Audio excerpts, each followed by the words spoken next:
RaQStar Dance and Fitness. My name is Ashley, and in this video I'm going to show you how to do hip slides side to side.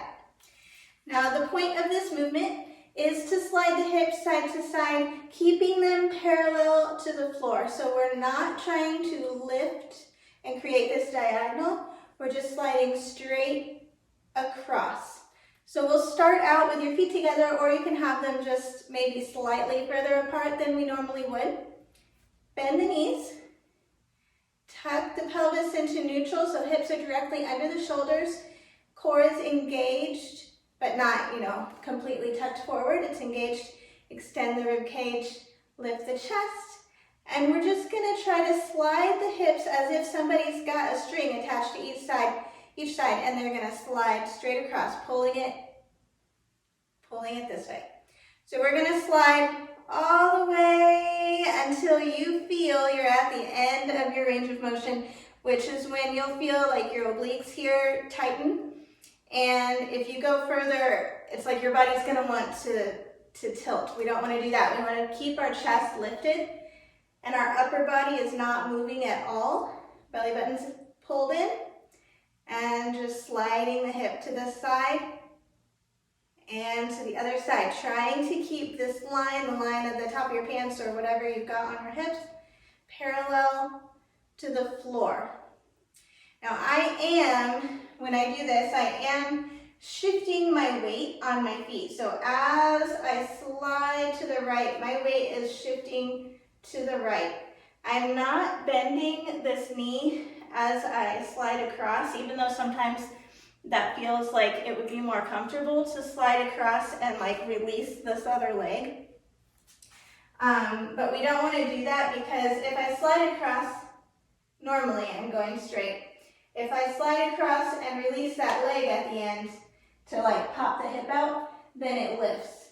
So we don't want to release the leg at the end, or you're going to make this swooping motion instead of keeping the core engaged, keeping the legs just loosely bent but not actively engaging.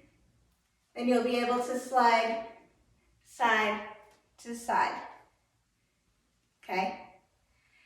Another thing that tends to happen, people when they're first starting, it's really hard to isolate just the hips and not let your chest move, not let your chest follow it.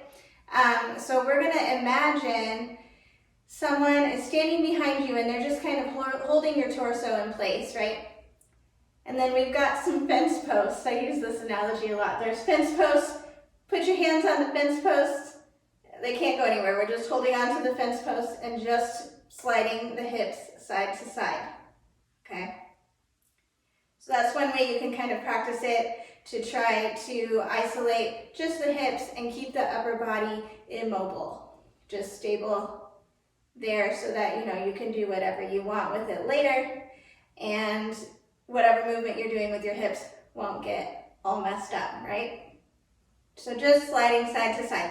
If you're having trouble with range of motion, it feels like your hip slides are so small and you can't go any further without dropping the leg or starting to tilt, it's probably just a flexibility thing. You can do some, lift your hands over your head, slide one side down, look up under your arm at the ceiling.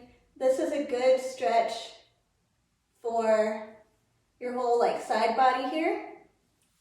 And switch, slide the hand down, look up at the ceiling. So that's one stretch that you can do for your obliques that might help this movement get a little bit bigger. To help it stay clean, it's really a core engagement thing. I think if you release your core, your body is already kind of relaxed. You're going to start releasing your legs, and then you're sliding side to side, and everything's just all loosey-goosey and all over the place. So you really want to engage the core, bend the knees, and really focus on just isolating this hip movement. You'll feel it in your obliques. All right. That's how you do the hip slide side to side. Good job. I will see you in the next video.